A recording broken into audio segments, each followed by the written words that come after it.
ओम शांति। संस्कार परिवर्तन योग तपस्या अनुभूति के लिए प्यारी मधुबन धरनी में पधारी सर्व भाग्यशाली आत्माओं का दिल से बहुत बहुत स्वागत है, अभिनंदन है। और आप सिर्फ भाग्यशाली नहीं हैं, बहुत बहुत भाग्यशाली है, क्योंकि आपने डबल लॉटरी पाई है। एक लॉटरी पांडवन मधुबन में भट्टी, दूसरी लॉटरी जनवरी मास में भट्टी। तो जैसे आप बहुत भरूच से आए हैं, भरूच माना ही भरपूर, तो इस भट्टी से भी ऐसे भरपूर हो जाएंगे जैसे कहा ना कि बदलेंगे हम धरती आकाश। ऐसी तपस्या करेंगे कि स्वयं को भी बदलेंगे और धरती आकाश को भी बदलेंगे। तो ऐसी तपस्या में हमें सफलता मिले, उसके लिए योग, ये संस्कार परिवर्तन योग तपस्या हम कैसे करें, उसकी विधिवत अनुभूति कराने के लिए हमारे बीच में पधारे हैं आदरणीय राजयोगिनी शीलू दीदी जी। हम एक हाथ से आपका स्वागत करते हैं, अभिनंदन करते हैं, सत्कार करते हैं। यूं तो शीलू दीदी को हर कोई जानता है, हाँ, जाना पहचाना फेस है। और न सिर्फ जाना पहचाना फेस है, सभी उनके करीब आते हैं। कई सीनियर्स होते हैं जिनके पास कई लोग करीब जाने की हिम्मत नहीं रखते हैं, लेकिन शीलू दीदी एक ऐसी दीदी है, हर कोई उनके करीब आ जाता है। हाँ, तो सभी तो जानते हैं, फिर भी अगर कोई नए होंगे तो जैसे कहा कि आप लोग नर्मदा नदी के तट से आए हैं, लेकिन दीदी को कौन सा वरदान मिला हुआ है? हर की पौड़ी किधर होती है?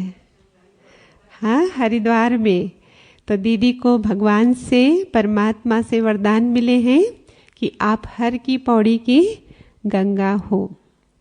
साकार मम्मा बाबा की पालना ली है आपने। न सिर्फ इतना, दादी जी के भी अंग संग रहकर, बाबा के भी अंग संग रहकर, क्योंकि आपकी विशेषता है डबल फॉरेनर्स की भी सेवा करते हैं, ट्रांसलेशन की सेवा करते हैं। तो ट्रांसलेशन के नाम पर, डबल फॉरेनर्स के नाम पर आपको बहुत भाग्य मिला दादियों के साथ बैठने का और अव्यक्त बाप दादा के भी साथ बैठने का।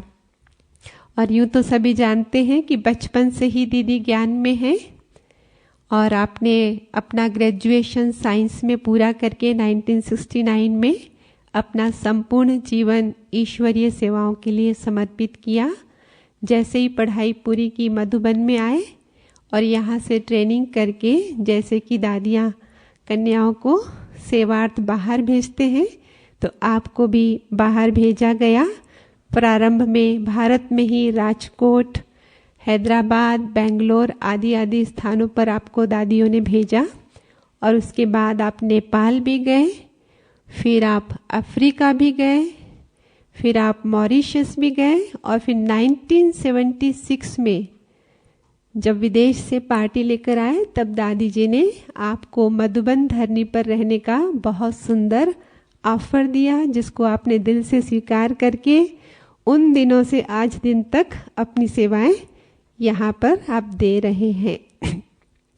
और हमारी टीवी के माध्यम से तो बहुत सेवाएं चल रही हैं, सभी जानते हैं, लेकिन उसकी शुरुआत आपसे ही हुई है। सोनी टीवी पर आपने ब्रह्मा कुमारी की तरफ से प्रवचन देना आरंभ किया।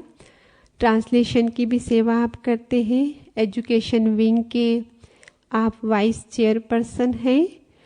राजयोगा शिविर के आप डायरेक्टर हैं। बहुत सारी जिम्मेवारियों को संभालते हुए दीदी बहुत हल्के, बहुत नम्रचित्त, बहुत मधुर और सबके साथ ऐसे रहते हैं जैसे कि वो उन्हीं के जैसे हैं। किसी को ऐसा लगता नहीं कि किसी बहुत बड़ी से मिल रहे हैं। वैसे हैं बहुत बड़े, बहुत ऊंचे, लेकिन जब मिलते हैं तो ऐसा लगता है बहुत अपनापन, हमारे साथ वाले ही हैं। तो ऐसी विशेषताओं से संपन्न दीदी अभी हमें अनुभूति कराएंगे कि संस्कार परिवर्तन के लिए हमें कैसी योग तपस्या करनी है, कि जिस योग तपस्या को करके हम स्वयं को भी बदले और इस धरा को भी बदले, धरती आकाश को भी बदले। आदरणीय शीलू दीदी जी, अपना परिचय भी दो। अपना परिचय। मैं शीलू दीदी के साथ ग्लोबल ऑफिस में सेवाएं देती हूँ। शरीर का नाम इंदिरा बहन है। और कितने साल से ज्ञान में? पता हो ना परिचय? पिछले 33 वर्षों से ज्ञान में हूँ और 22 वर्षों से बाबा की सेवाओं में समर्पित हैं। आरंभ में हमने ज्ञान सरोवर में, फिर नागपुर में, फिर मुंबई में गामदेवी में सेवाएं दी, जहाँ आज गुलजार दादी रहते हैं गामदेवी में। और फिर पिछले पुनः 11 वर्षों से शीलू दीदी के पास यहीं हेडक्वार्टर में पांडव भवन में अपनी सेवाएं दे रहे हैं। और आपके सारे प्रोग्राम्स आप ही देखेंगे, कंडक्ट करेंगे।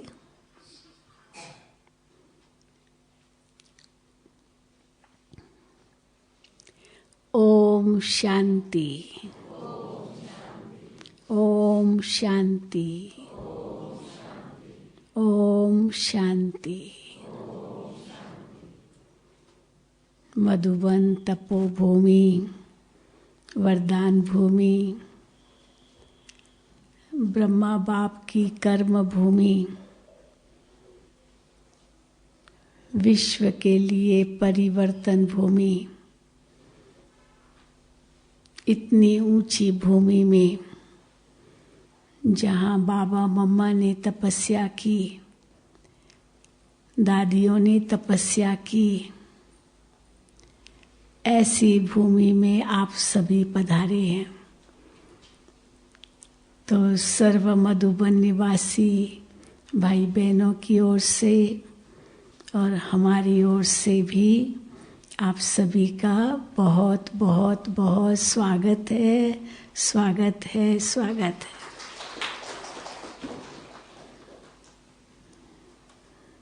बहुत सुंदर मौका मिला है आपको मधुबन में संस्कार परिवर्तन योग तपस्या भट्ठी करने का।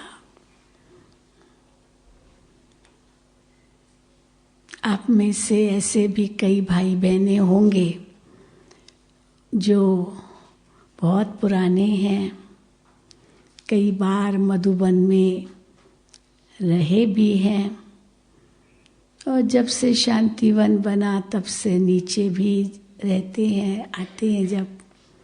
लेकिन कई ऐसे भी भाई बहनें होंगे जो शांतिवन में तो आते हैं, रहते हैं, लेकिन पांडव भवन में पहली बार रहे हैं। वो हाथ उठाएं।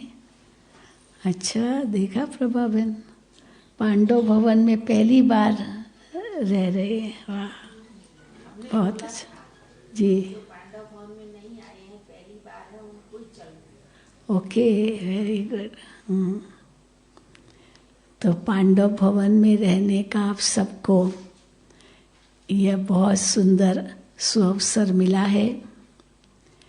बाबा के 4 धाम जो ओरिजिनल धाम हैं, उनका भी आप केवल अवलोकन करने नहीं आए हैं, परंतु वहाँ भी तपस्या कर सकते हैं। ऐसे स्थान पर आप आए हैं। मुझे बताया प्रभा बहन ने, आपने भरूच में भी 4 धाम बनाए हैं, बनाए ना? तो वो भी बहुत सुंदर है। तो वो धाम भी मधुबन की याद दिलाते हैं। और मधुबन में आप 4 धाम जो ओरिजिनल ब्रह्मा बाबा के स्थान हैं, उनका अनुभव करेंगे तो वो तो और भी विशेष अनुभूति होगी। तो बहुत सुंदर इस भट्ठी को नाम ही दिया है संस्कार परिवर्तन योग तपस्या। तो जैसे ही आप कल आए, आपको ये बैज मिला। ये बैज क्या था? एक तो ठप्पा था, ठप्पा लगाते ना, और दूसरा गले का हार मिल गया। विजय का हार कहे। और इसके आधार से आप ये तपस्या करेंगे।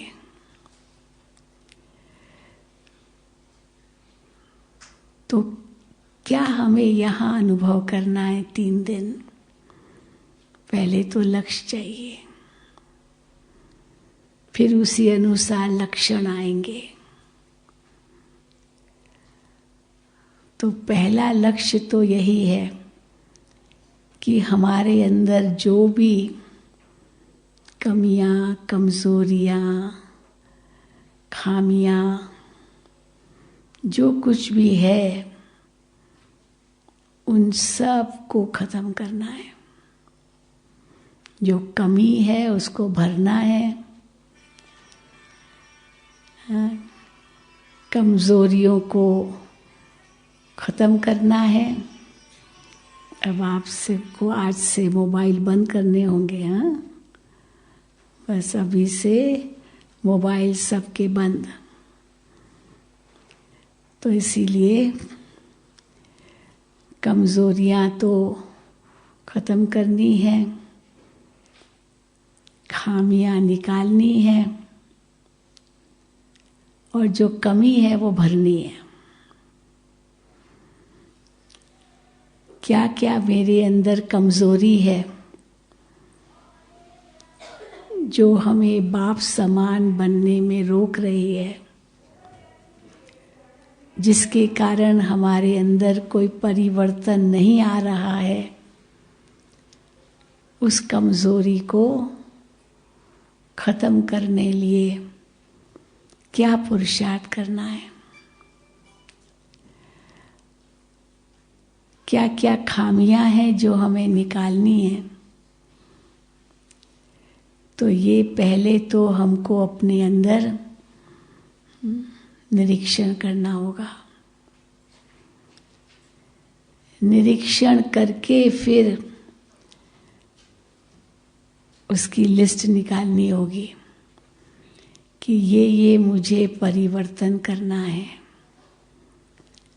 जो बाबा के अनुकूल नहीं है, और खास जनवरी महीने में तो जब ब्रह्मा बाप समान बनने की हमें विधि मिल रही है, ब्रह्मा बाप के कदम पर चलने के लिए प्रेरणा मिल रही है, तो अवश्य हम ऐसा कोई कर्म नहीं करेंगे जो बाबा की श्रीमत के विरुद्ध हो।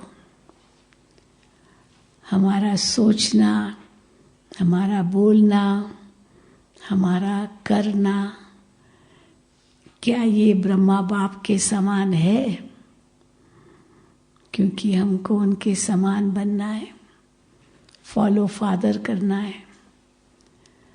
तो बहुत सहज रूप से ये 18 कदम जो बाबा ने हमें दिए इस जनवरी महीने में, ये 18 जनवरी तक हमें अपने जीवन में धारण करना है, तब हम बाप समान बन सकेंगे। तो ब्रह्मा बाबा ने जो किया वही सोचना है, वही बोलना है, वही करना है। तो जब भी कोई ऐसी बात आए तो पहले मन में ये सोचो, अगर ब्रह्मा बाबा यहाँ इस समय होते तो वो क्या सोचते, वो क्या बोलते, वो क्या करते। तो वो जो वो करते वही मुझे करना है। उसको समझना मुश्किल नहीं है वास्तव में, क्योंकि जो ब्रह्मा बाबा करते, सोचते, बोलते, वो सबसे एक्यूरेट, क्योंकि वो एक्यूरेसी, सही रूप का जो आधार है वो है देही अभिमानी स्थिति। देही अभिमानी स्थिति में जो भी हम सोचेंगे, बोलेंगे, करेंगे, वो सही होगा, वो बाप समान होगा। क्योंकि ब्रह्मा बाबा यही पुरुषार्थ करते रहे। आदि से अंत तक, हम कहेंगे पहला पाठ और अंतिम पाठ यही है। इसलिए बाबा हम बच्चों को हर मुरली में पहले पहले याद दिलाते हैं। मुझे याद करो तो कहते ही हैं, लेकिन उसका आधार है देही अभिमानी बनो। क्योंकि जब तक देही अभिमानी नहीं बने हैं तब तक बाबा की याद भी नहीं ठहरेगी। तो ब्रह्मा बाबा ने क्या पुरुषार्थ किया देही अभिमानी होने के लिए? शुरू में ब्रह्मा बाबा ने सबसे पहले अपनी दृष्टि में परिवर्तन किया।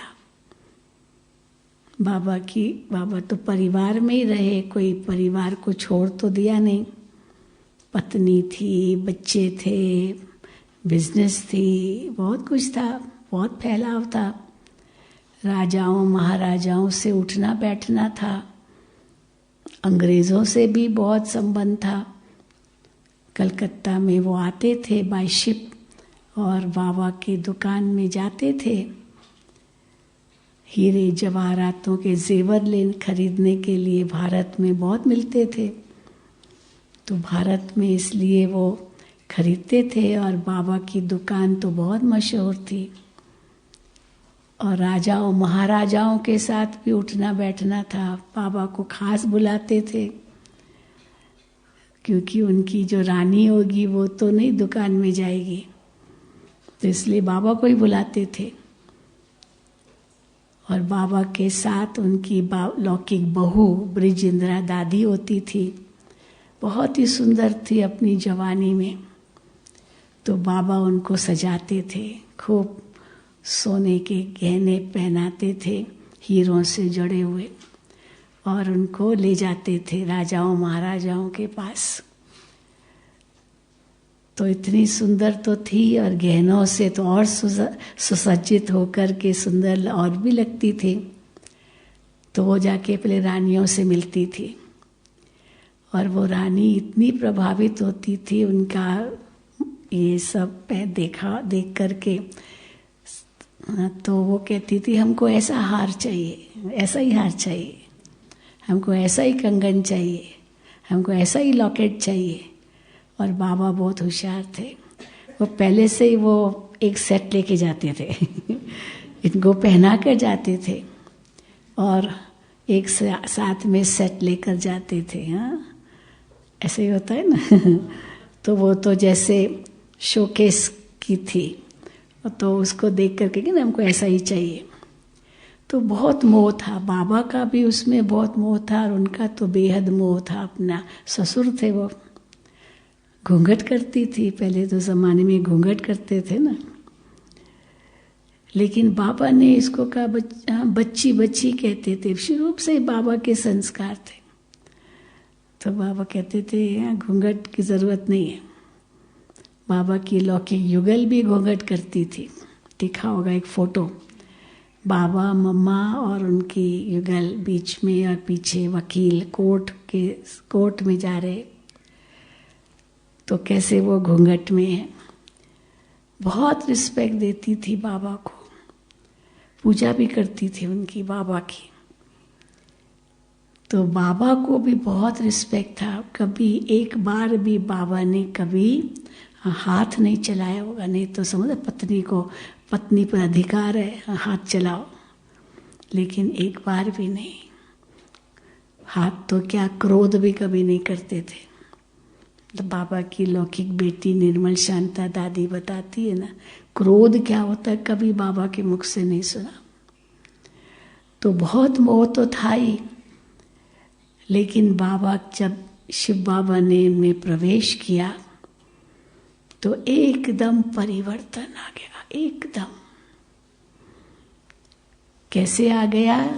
दृष्टि, वृत्ति, स्मृति, स्थिति, कृति सब बदल गया। सब एक चमत्कार हो गया, जादू हो गया था। तो सबसे पहले तो दृष्टि बदली, जो आज भी बाबा ने कहा आत्मा देखना। बाबा की मुरलियाँ आजकल जो चल रही है बहुत इस पर चल रही है।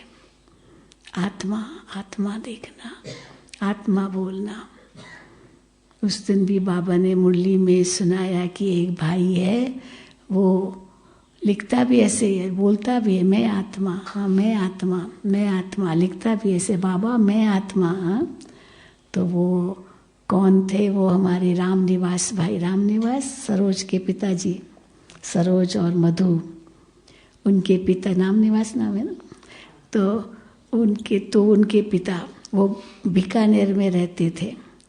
तो वो बाबा को बहुत पत्र लिखते थे, रोज पत्र लिखते। अभी माउंट आबू में इन्होंने मकान लिया है, तो अभी बुजुर्ग है काफ़ी, तबीयत भी ऊपर नीचे है, लेकिन बहुत निश्चय बुद्धि और एकदम अपनी सब बेटियों को सरेंडर कर दिया, बाबा की बना दिया।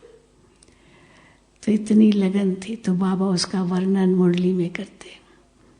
तो बाबा भी शुरू में इतनी ऊंची उनकी स्थिति बन गई। अब उनकी युगल, उनकी बहू, उनकी स्थिति कैसे ऊंची बने? बाबा की तो दृष्टि बदल गई, लेकिन उनकी भी तो दृष्टि बाबा के प्रति बदले। तो बाबा ने वो दीवारों पर लिखना शुरू कर दिया। यशोदा बाबा की लौकिक युगल थी, यशोदा आत्मा है, यशोदा आत्मा है। अब यशोदा पढ़ेगी तो क्या पढ़ेगी? यशोदा आत्मा है, तो खुद को भी याद दिलाएगी ना, मैं आत्मा हूँ, मैं आत्मा हूँ। अब डायरेक्ट कहना कि तुम अपने को आत्मा समझो, उसकी बजाय लिखते थे और वो पढ़ती थी। हाँ, तो उनकी दृष्टि भी बदल गई। पति जो है वो पिता बन गया और पत्नी बेटी बन गई। हाँ, बच्ची, सबको बाबा बच्ची बच्ची कहते थे। बाबा की दृष्टि में सब बच्चे थे, क्योंकि प्रजापिता। बाबा के आगे बंदर भी आता था ना, यहाँ बंदर आते थे, बहुत आते थे। तो बाबा बंदरों को चना खिलाते थे, हाथ में वो लेते थे। बाबा चिड़ियाओं को, एक वो नाइटिंगेल थी, क्या नाइटिंगेल क्या बोलते हैं इसको, बुलबुल, वो बुलबुल आती थी। तो एक दिन वो, और बुलबुल भी बाबा के हाथ से वो खाती थी। तो एक दिन वो बुलबुल नहीं आई। बाबा ने कहा आज वो बच्ची आई नहीं है। भाई कौन सी बच्ची? बुलबुल। तो देखो, तो इसीलिए सब बच्चे थे। तो बाबा की दृष्टि कैसे बदल गई। और बहू राधिका, उनका नाम था राधी। तो राधिका आत्मा है, राधिका आत्मा है, आत्मा है, आत्मा है। तो वो भी पढ़ेंगी तो बाबा को उसी दृष्टि से देखेंगी। तो ये आत्मिक दृष्टि बनाना, ये सबसे पहला संस्कार परिवर्तन चाहिए। और वो परिवर्तन हो जाए तो बाकी संस्कार परिवर्तन बहुत सहज है, बहुत सहज है। क्योंकि जो संस्कार बाबा कहते हैं ना, कहते हैं हमारे पुराने संस्कार, अब वो संस्कार तो कहेंगे तो द्वापर कलयुग के हैं, सतयुग त्रेता के तो नहीं होंगे, अति पुराने तो नहीं है, आदि संस्कार तो नहीं है, अनादि संस्कार तो नहीं है। हमारे अनादि संस्कार और आदि संस्कार कौन से हैं? जो आत्मा के मूल गुण हैं, वो आत्मा के अनादि संस्कार है। ज्ञानमय, ये सब सातों ही जो गुण हैं, उनमें उनका स्वरूप बनना, ये हमारा ओरिजिनल संस्कार है। तो अनादि संस्कार कहो, अनादि गुण कहो, जो आत्मा के मूल गुण हैं, उसके अनुसार संस्कार, वो अनादि संस्कार। फिर आदि संस्कार, आज भी बाबा का स्लोगन था, वो हमारे दैवी संस्कार। दैवी संस्कार कैसे होते हैं? देवता कहाँ से नाम आया? देना, देना, देना। जो देता है वो देवता। हाँ, लेना नहीं, लेना दाता के संस्कार। इसलिए हम कहते हैं ना, देवता, मनुष्य और असुर में क्या अंतर है? असुर क्या सोचेगा? मेरा तो मेरा, तेरा भी मेरा। तेरा भी मेरा, ये आसुरी वृत्ति है। और साधारण इंसान क्या सोचेगा, मेरा सो मेरा, तेरा सो तेरा। ठीक है, भाई भाई के बीच में दीवार बना दी, तुम्हारा हिस्सा, ये मेरा हिस्सा, मेरा सो मेरा, तेरा सो तेरा। पर देवता किसको कहेंगे? मेरा सो तेरा, तेरा सो मेरा, हम सबका, तेरा मेरा नहीं, हम सबका। जैसे प्रकृति को भी देवता मानते ना भारत में, क्योंकि सबको देती है, थोड़ी इनको दूंगी इनको नहीं दूंगी। हदे खत्म, बेहद। और फिर योगी की दृष्टि कैसे होगी? वो तो देवता से भी ऊंचे। बाबा कहते तुम ब्राह्मण तो देवताओं से भी ऊंचे हो, क्योंकि तुम्हारे साथ भगवान है। तुम्हारा ये जीवन हीरे तुल्य है, सत्यु का तो फिर भी सोने तुल्य होगा। तो योगी का स्वभाव क्या होगा? न कुछ मेरा न कुछ तेरा, ये सब किसका? शिव बाबा का। देवताओं में ये नहीं होगा ये सब शिव बाबा का, वो हम सब का। इसलिए देखो दरवाजों पर ताले नहीं लगते थे। अभी द्वापर कलयुग में भी ऐसे था जो दरवाजों पर ताले नहीं लगते थे, तो सतयुग त्रेता में कोई ताले लगेंगे क्या?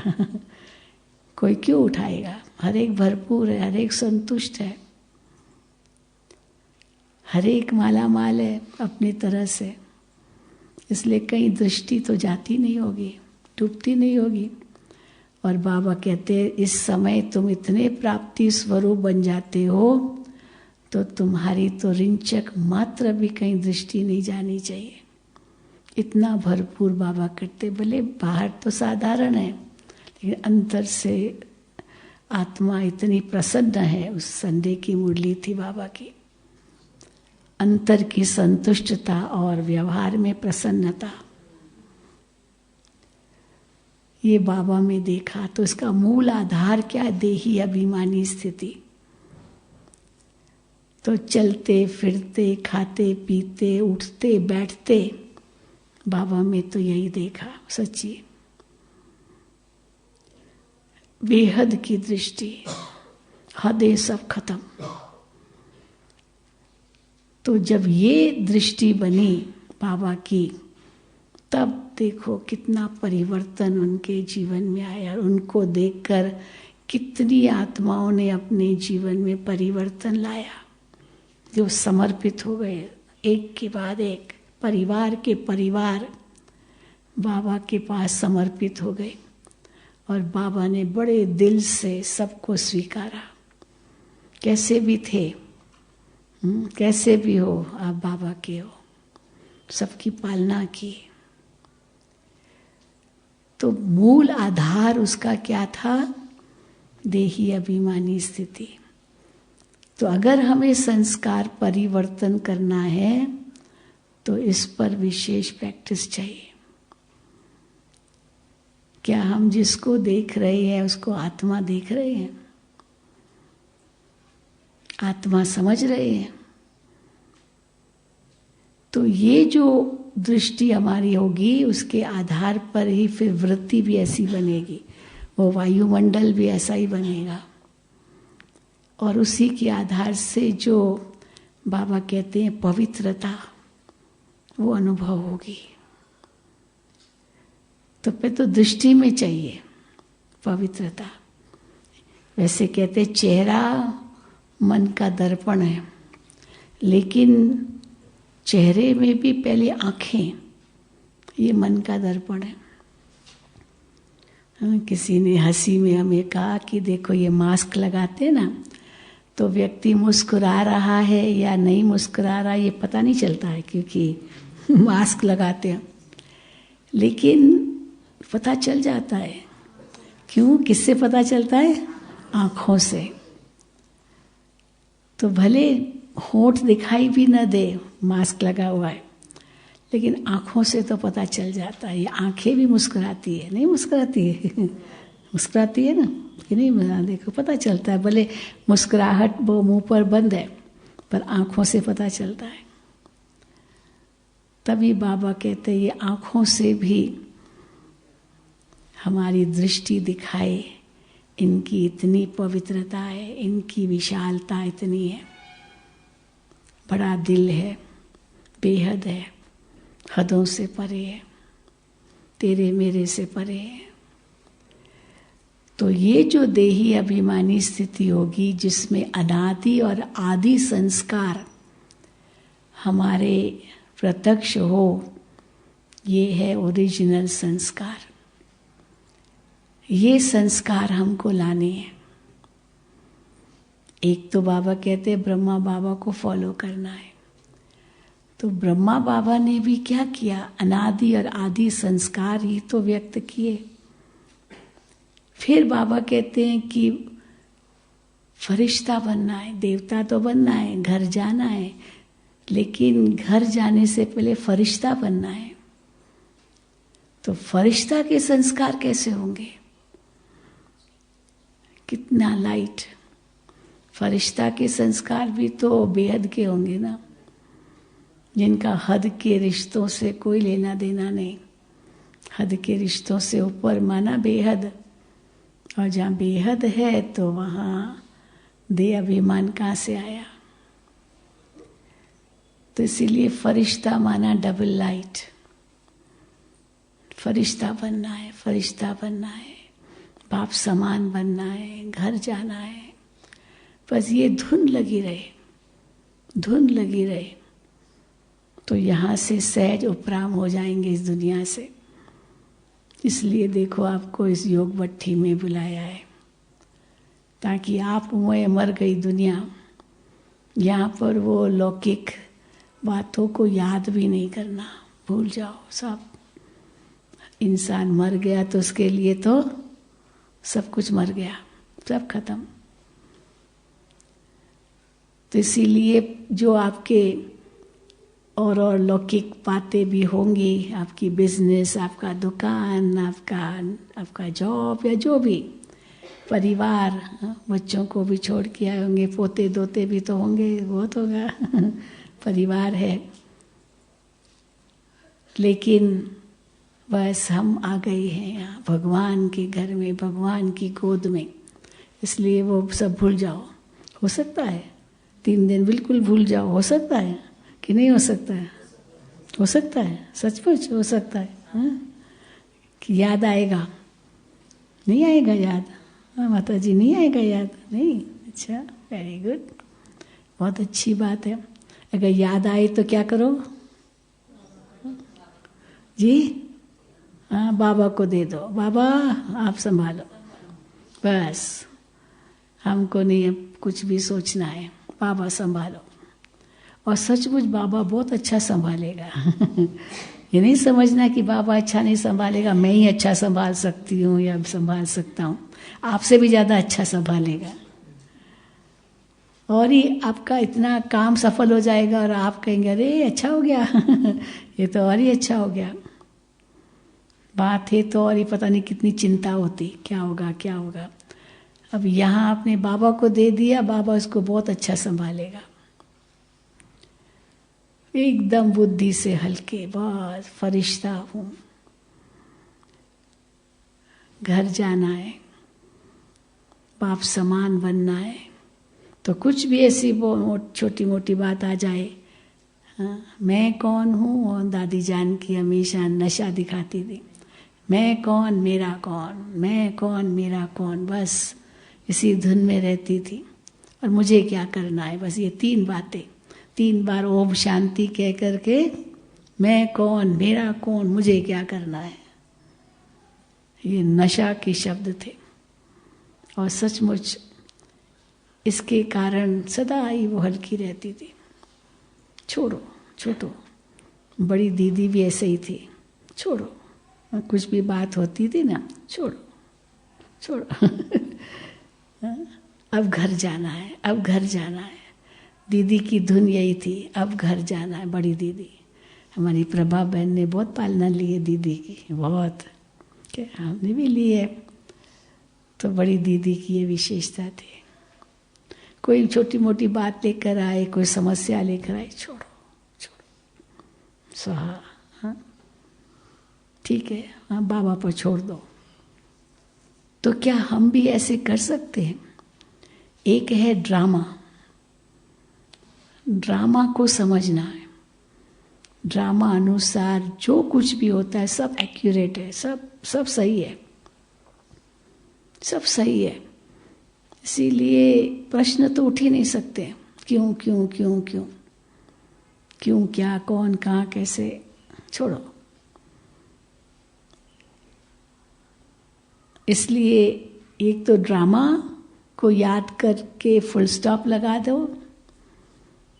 या तो कोई फिर भी बात नहीं सुलझती तो बाबा को दे दो, बाबा अपने आप ठीक करेगा, तो आप हल्के हो जाएंगे। तो संस्कार परिवर्तन में ये बहुत जरूरी है। तो जब हम कहते हैं योग तपस्या, तो योग का ही श्रेष्ठ जो उत्तम स्वरूप है वो तपस्या है। योग का मतलब तो जोड़ है, संबंध है, बाबा से हमारा संबंध। लेकिन उस संबंध में केवल बाबा से संबंध, मेरा तो एक दूसरा न कोई, ये तपस्या है। तपस्या का मतलब ये भी नहीं कि खाली बैठ जाना सारा टाइम, लेकिन बुद्धि और कहीं नहीं जाए, सब कुछ करते हुए भी। आज बाबा ने कहा ना, तोड़ निभाना है। अब तोड़ निभाना का अर्थ क्या होता है? बाबा कहते हैं छोड़ो कुछ भी नहीं, छोड़ो कुछ भी नहीं, परिवार में रहना है। शुरू में तो सब छोड़ के आ गए थे क्योंकि भट्ठी बननी थी, इसलिए बाबा ने सबको स्वीकारा। लेकिन अभी तो बाबा कहते छोड़ना भी नहीं है। आज तो बाबा ने कहा भले रंगीन कपड़े भी पहनो ना, मना थोड़ी है। लेकिन क्यों सफ़ेद पहनते हैं? क्योंकि ये हमारा यूनिफॉर्म है। अब स्कूल में बच्चे पढ़ने जाएंगे तो यूनिफॉर्म पहनेंगे ना, तो यूनिफॉर्म होने से एक लगता है मैं स्टूडेंट हूँ, तो वाइट ड्रेस हमारा यूनिफॉर्म है। स्कूल में आते हैं, सेंटर पर आते हैं, अब यहाँ आए हैं, सब लगता है ना सफ़ेद। कई होते हैं ना जिनको सफ़ेद कपड़े नहीं है तो उनको बड़ा अजीब लगता है यहाँ। एक ने तो कह दिया, मुझे तो ऐसे लगा जैसे मैं हंसों के बीच में एक बगुला हूँ। सब हंस ही हंस, इसलिए अच्छा लगता है सफ़ेद। लेकिन बाबा मना नहीं करते। तो बाबा कहते हैं छोड़ो कुछ भी नहीं, लेकिन बाबा ये भी कहते हैं फंसो कहीं भी नहीं। फंसना भी नहीं है, ये भी एक कला है। फंसना भी नहीं और छोड़ना भी नहीं, और नया जोड़ना भी नहीं। भी कोई नया जोड़ दो, नहीं, क्योंकि हमको तो अभी चुकतू करना है ना, तो नया थोड़ी जोड़ेंगे। अभी जैसे आपको कहीं ट्रांसफ़र होना है, कोई आपको कहेगा कि ये आप अपने घर में रखो, अरे भाई छोड़ो ना, मैं ही छोड़ ही रहा हूँ, क्या तुम्हारा लेके करूँगा। तो नया भी नहीं जोड़ना है, क्योंकि वैसे भी सब हिसाब किताब चुकतू करने हैं, तो नया क्या जोड़ना है। कई कहते हैं ना, हाँ वो युगल, चलो युगल शादी हुई है तो लोग कहते हैं बस एक बच्चा होना चाहिए, एक बच्चा होना चाहिए। अब बच्चा होगा मान लो, हाँ फिर संभालो उसको, मुँह आ जाएगा, तो जोड़ दिया तो क्या हुआ, शादी हो गई मायके में तो चलो एक परिवार। अब शादी हुई तो दोनों परिवार जोड़ दिया ना। और जब तक छोड़ा नहीं, माना छोड़ो तो छूटो, लेकिन छोड़ना भी नहीं है, नया जोड़ना भी नहीं है, फंसना तो बिल्कुल नहीं है। लेकिन चौथा है तोड़ निभाना। तो तोड़ निभाना किसको कहते हैं?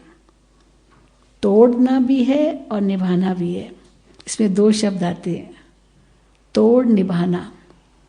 माना तोड़ना भी है पर निभाना भी है, जिसको दूसरे शब्दों में कहेंगे न्यारा और प्यारा। केवल न्यारा नहीं, न्यारा मना तोड़ा, निभाना माना हाँ, जोड़ा माना जुड़ा हुआ है पहले से ही, नया नहीं जोड़ा है। तो तोड़ निभाना माना तोड़ा पर फिर भी निभाया, छोड़ा नहीं, इसको कहेंगे तोड़ निभाना।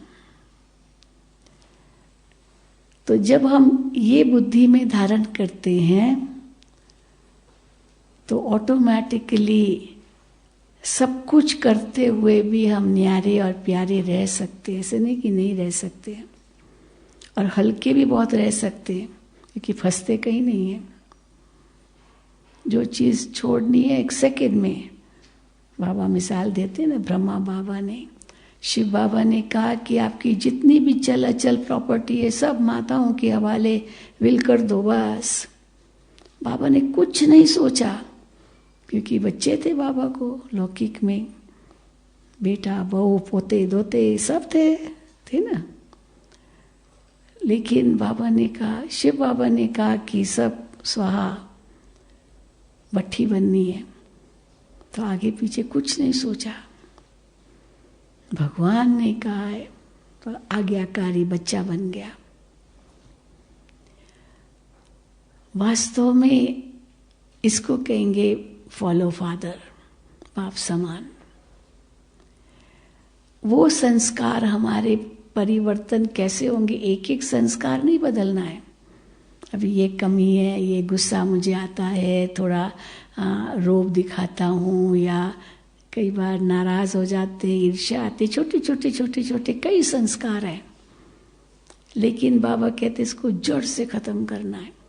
रावण के लिए दिखाते ना, एक एक सिर को काट रहा था राम, तो वापस आ जाता था सिर। लेकिन कैसे रावण मरा? जब उसको नाभि में मारा, नाभि में उसकी अमृत धारा बहती थी, उसका वो जो जीवन का आधार था वो नाभि में था। तो जब नाभि को मारा, नाभि में, तब उसकी मृत्यु हुई। तब तक नहीं हुई, वो सिर काटने से नहीं हुई, नहीं तो सिर काटो तो मर जाए ना। तो ये एक एक विकार, एक एक सिर है, इनको अलग से नहीं काटना है।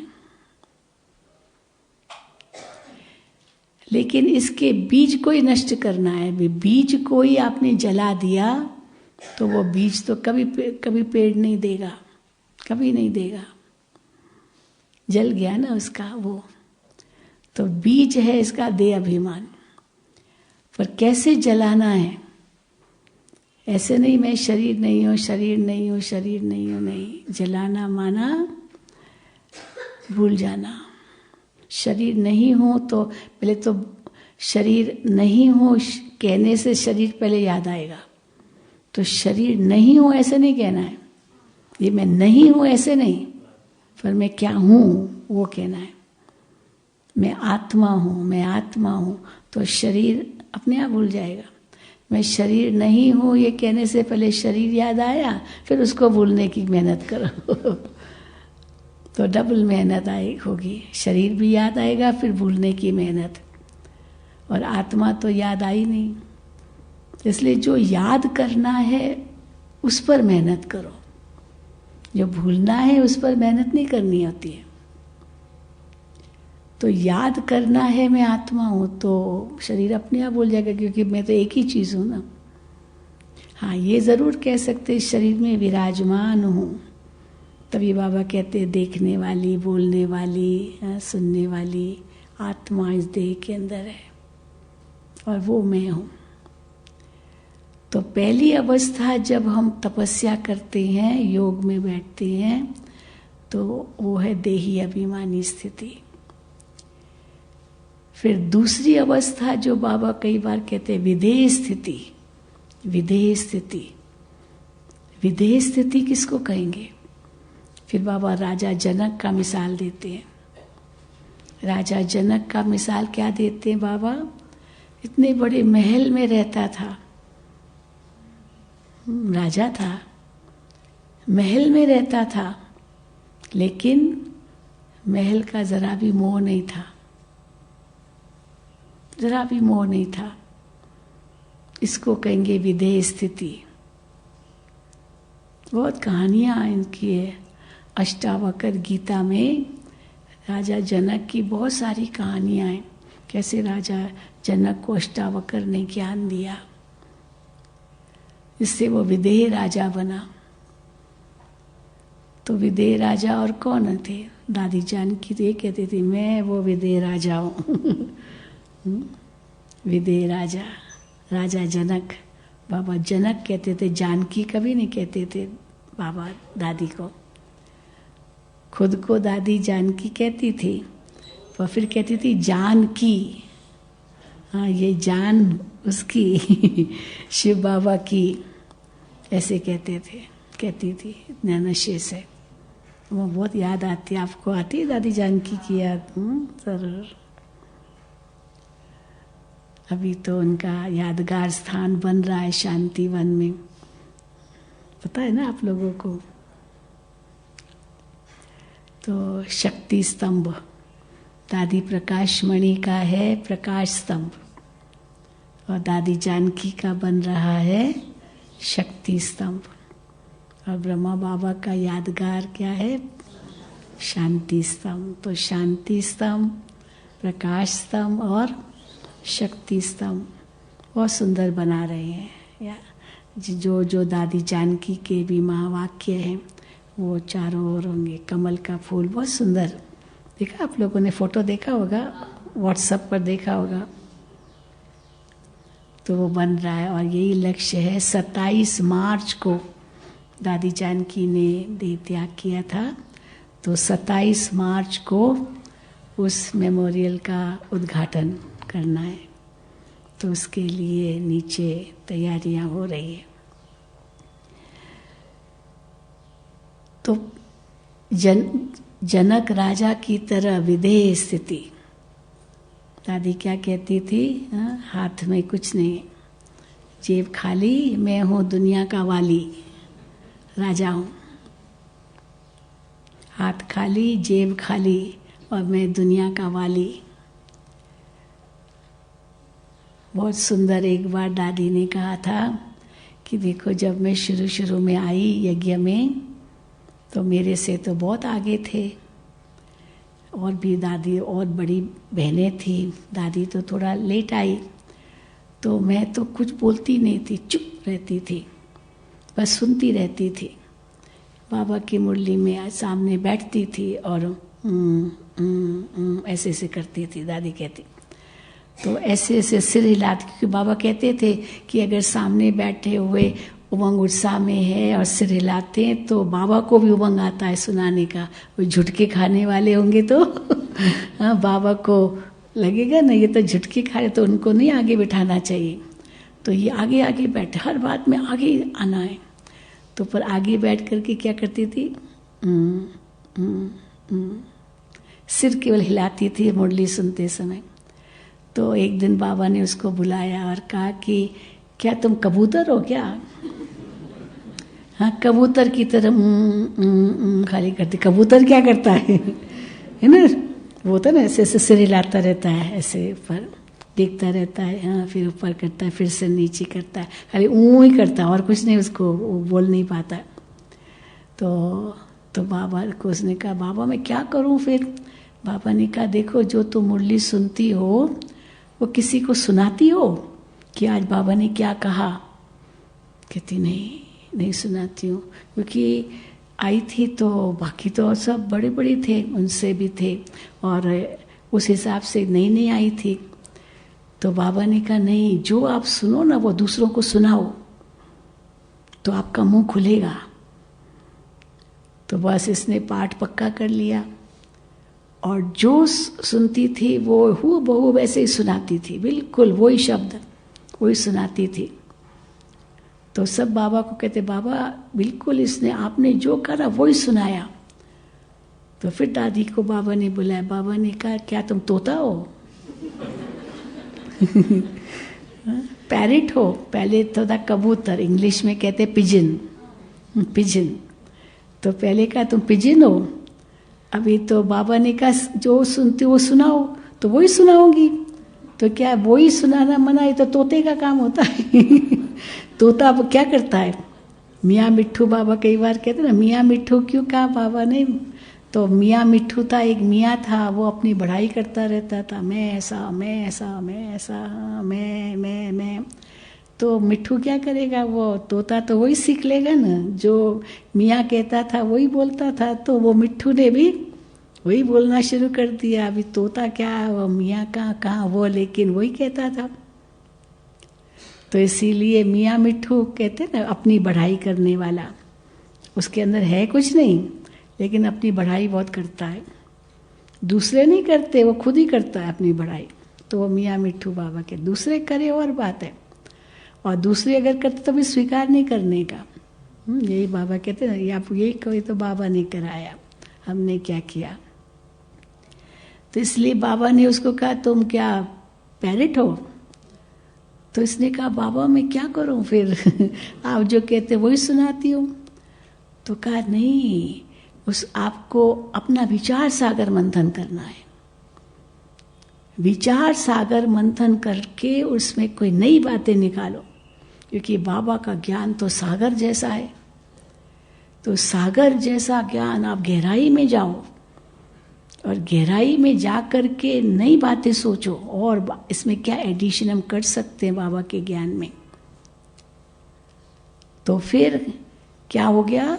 हाँ, पहले पिजन थी, फिर पैरेट बनी, फिर बाबा ने उसको कहा कि, और फिर ये करती थी, और करके फिर ये बहुत सुनाती थी। तो तब ये फिर विदेश गई। तो विदेश गई तो फिर तो कहती थी, मैं तो बस बाबा की पपेट बन गई, पपेट, कठपुतली। तो पिजन से पैरेट बनी, फिर पैरेट से पपेट बन गई। पपेट यानी बिल्कुल कठपुतली। बाबा नचा रहा है, आज इस देश में, आज उस देश में। कई बार तो दादी जानकी जी एक ही दिन में कितनी बार फ्लाइट, प्लेन चढ़ी है, प्लेन उतरी है, प्लेन से उतरी है एक दिन में।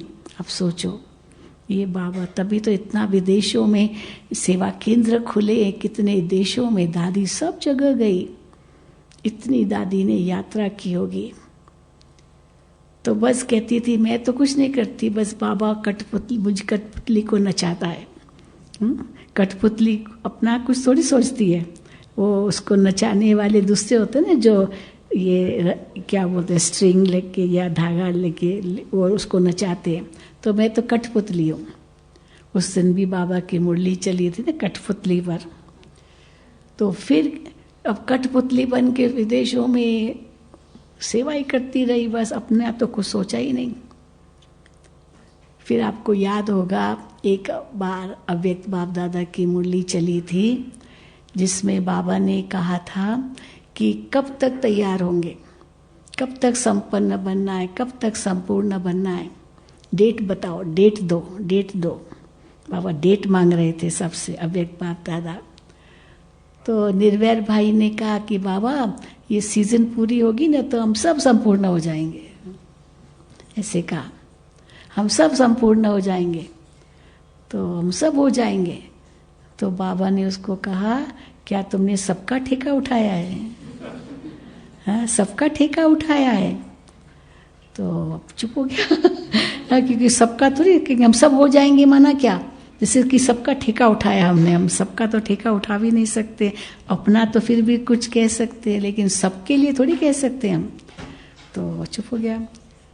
फिर थोड़ा बाबा ने मुरली चलाई, फिर दादी जानकी से पूछा, आप बताओ कब संपन्न बनेंगे, कब कब परम धाम के गेट खोलेंगे?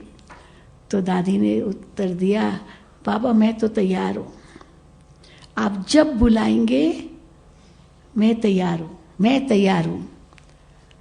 तो दादी ने बाबा ने उसको कहा, क्या तुम अकेली जाओगी? अकेली जाओगी क्या? दादी भी चुप खाली अपना ही सोच रही हो, मैं तैयार हूँ, और बाकी सबको, बाकी सबका। तो अभी अब बाबा ने इनसे पूछा तो उसने ये सबका भी तो कहना नहीं है तो चलो मेरा ही सही। तो बाबा ने कहा, अपना ही सोच रही हो, औरों का नहीं सोच रही हो? तो अभी क्या जवाब दे? तो इसलिए बाबा ने उनको कहा नहीं, सबको तैयार करना है, सबको तैयार करना है। बस फिर दादी जानकी में जो धुन लग गई, सबको तैयार करना है इतना। हाँ, दादी यहाँ बाबा मधुबन में रही तो बहुत, कभी ज्ञान सरोवर जाए, कभी पांडव भवन, मतलब यहीं सेवा थी। बाहर तो जाती थी, वो भी करती थी, भारत में भी कितना गई, विदेशों में कितना गई। तो फिर और जहाँ भी जाती थी दादी यही कहती थी कि अभी तो बाबा ने मुझे पायलट बना दिया है, पायलट, आप सबको लेके जाऊंगी, आप सबको लेके जाऊंगी। पायलट क्या करता है? अकेला थोड़ी उड़ता है, क्या करता है? उसके वो प्लेन में कितने होते हैं? तो पहले थी मैं पिजन, फिर बनी पैरेट, फिर बनी पपेट, और अभी मैं हूँ पायलट। सबको तैयार होना है। और इतना जोश होता था दादी में, बात मत पूछो। 100 साल की भी हो गई तो भी वो जोश कम नहीं। भले तबीयत कैसी भी थी, सचमुच हम दादी को देखते थे, वंडर खाते थे।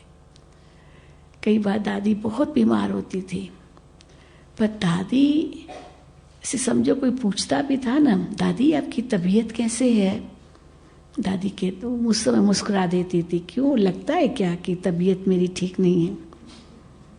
तो दादी को ये भी नहीं अच्छा लगता था कि कोई उसको कहे कि दादी आपकी तबीयत कैसे है। जैसे उस दिन बाबा की मुरली में था, आपसे कोई पूछ सकता है राजी खुशी हो, हाँ, खुश राजी हो? अगर खुश राजी हो ये पूछते हैं, माना क्या? तो क्या जवाब? तो अगर कोई आपसे पूछे कि खुश राजी हो, ठीक हो, तो क्या जवाब दो? याद है वो मुरली कुछ दिन पे? हाँ, क्या क्या बोला बाबा ने? हाँ, परवाह थी पार ब्रह्म में रहने वाले परमेश्वर की, वो पा लिया तो और क्या चाहिए? हाँ, पाना था सो पा लिया, और क्या काम बाकी रहा? तो ये ऐसा जवाब। तो इसीलिए दादी से कोई पूछे, दादी आपकी तबीयत कैसे है, दादी को लगता था कि चेहरे पर नहीं आना चाहिए, चेहरे पर नहीं आना चाहिए। एक लंदन में एक भाई है, उससे जब भी पूछा जाता था ना, हाउ आर यू, इंग्लिश में पूछा हाउ आर यू, तो जवाब क्या देता? Better than you. Better than you, आपसे भी अच्छा। अब वो कौन हिम्मत रखेगा फिर पूछने का भी उनको। चाहे बीमार भी हो ना तो भी कहेगा बेटर देन यू, क्योंकि सचमुच उसकी स्थिति भी बहुत ऊंची थी, बहुत अच्छी रहती थी। अभी शरीर थोड़ा बूढ़ा था। तो यानी कहने का भाव है ये विदेश स्थिति है, और विदेश स्थिति के बाद फिर जैसे हम और सब बातों से न्यारे होते जाते हैं, तो फिर हमारी स्थिति क्या बन जाती है? अव्यक्त स्थिति। अव्यक्त, व्यक्त की सारी बातों से दूर। हमने दादियों को देखा कैसे धीरे धीरे धीरे उपराम होते गए, होते गए, होते गए, होते गए। ब्रह्मा बाबा, मम्मा, सब दादियाँ। हम दादी का तो बहुत अनुभव है हमें, तो दादी के लिए हम तो बहुत नज़दीक थे, तो हम कई बार सोचते दादी को ये बताएं, ये बताएं, ये बताएं, ये पूछे, ये करें।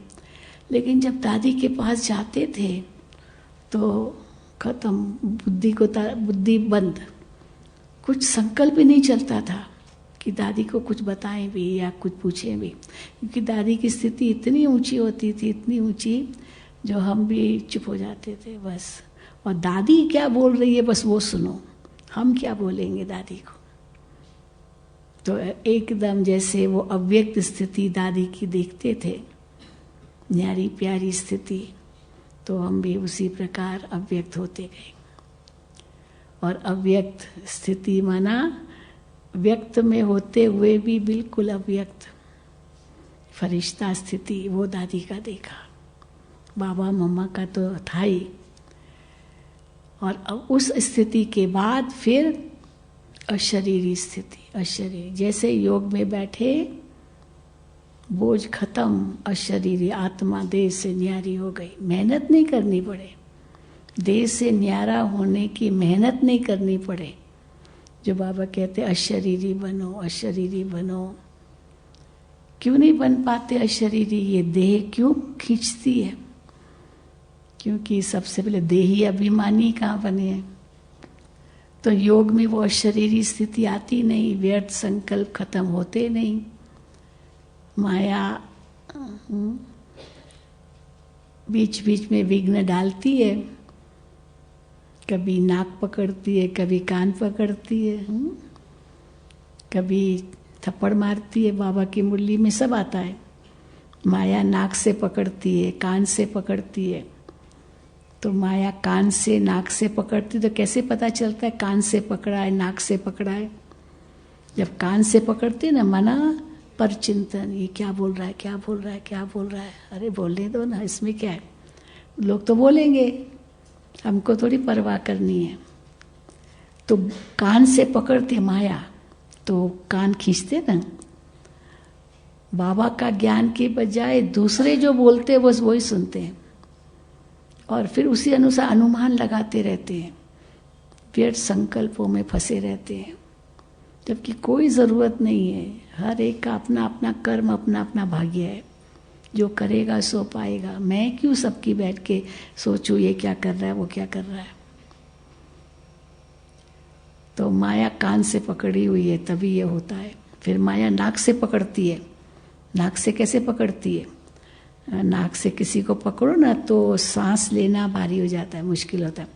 तो माया नाक से पकड़ना माना कंफ्यूजन, मूंझ जाना, मूंझना, संशय। ये समझो माया ने नाक से पकड़ा है। आज भी बाबा ने मुरली में कहा, अभी इतना अच्छा निश्चय बुद्धि, अभी क्या हो गया? संशय बुद्धि क्यों हो गया? कोई विकर्म किया है तभी। फिर नाक से पकड़ते, फिर क्या करती है? थप्पड़ मारती है। तो थप्पड़ मारने से क्या होता है? किसी को थप्पड़ मारो ना तो मुंह ऐसे हो जाता है। तो थप्पड़ मारना माना दूसरों को देखना।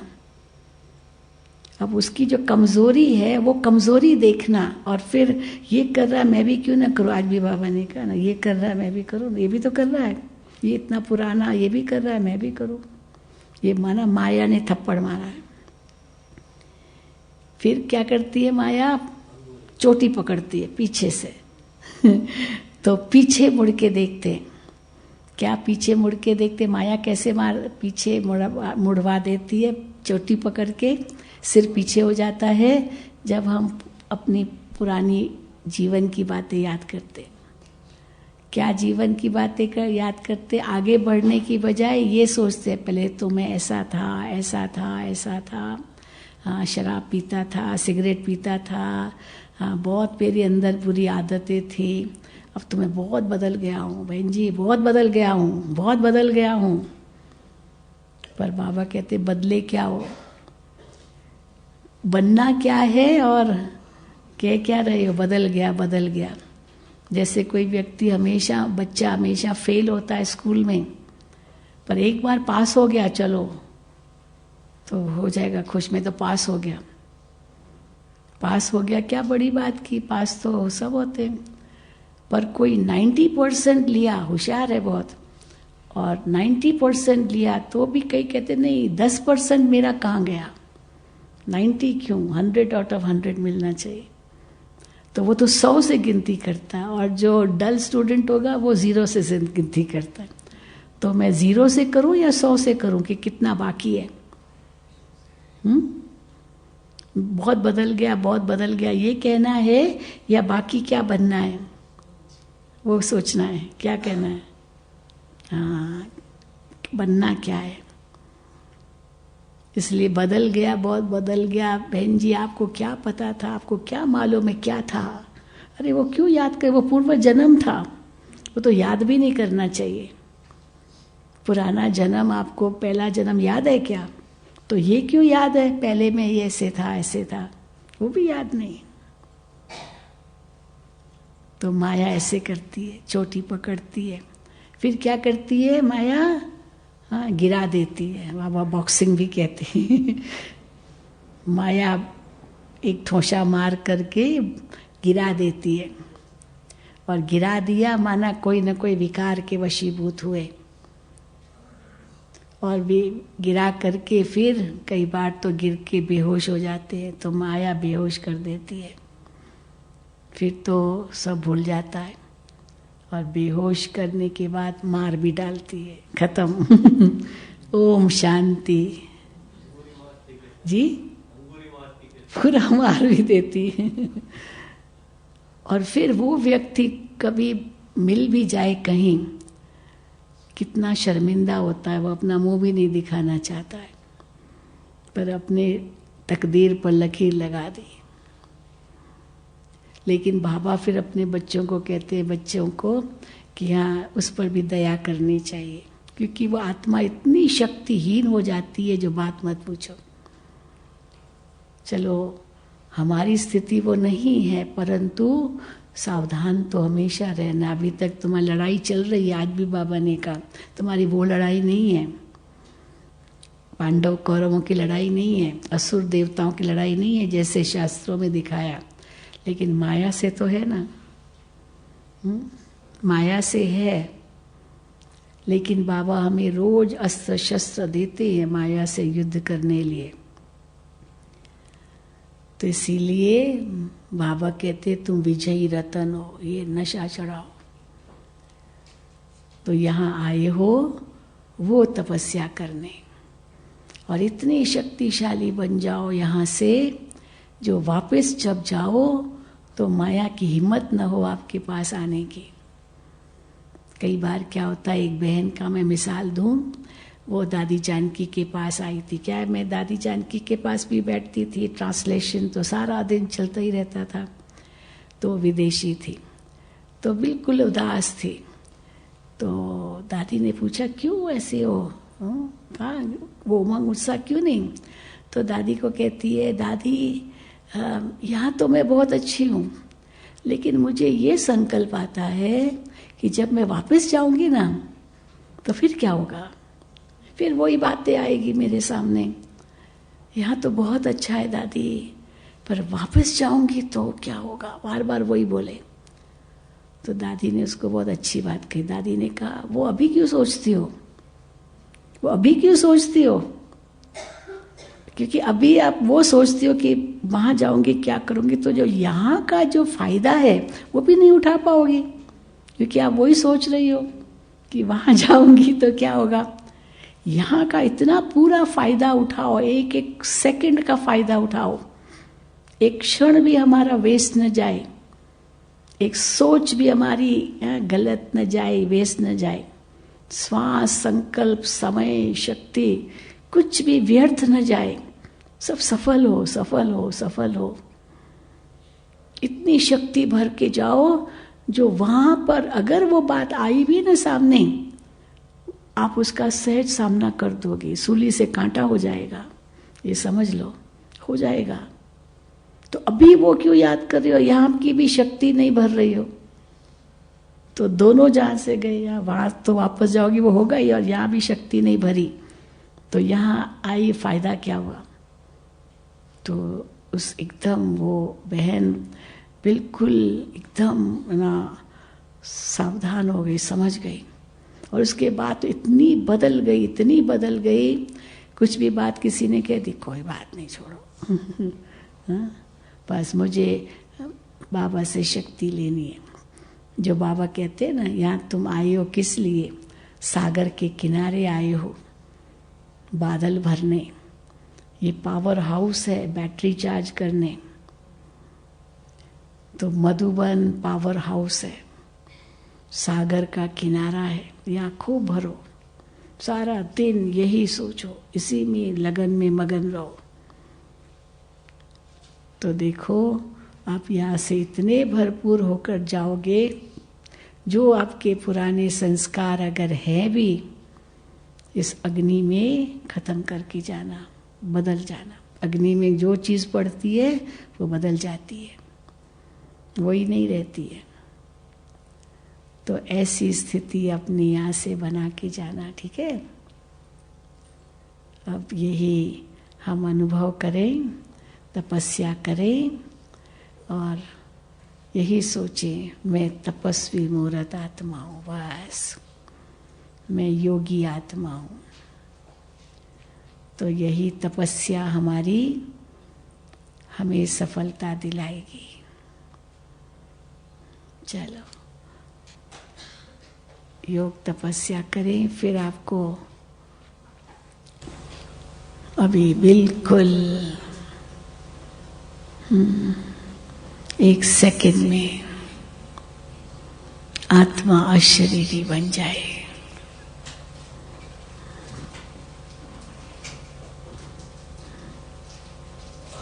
सब बातों को फुल स्टॉप।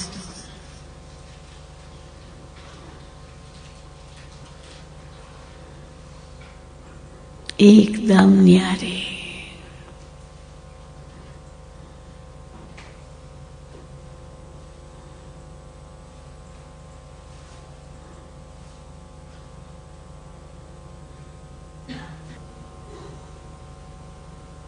कितनी शांति,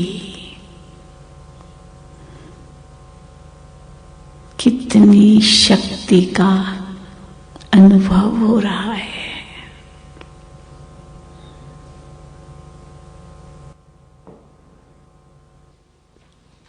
ओम शांति। सभी ने बहुत अच्छा क्लास का भी लाभ लिया और योग का भी अच्छी अनुभूति की सभी ने। तो दीदी का बहुत बहुत दिल से धन्यवाद करते हैं।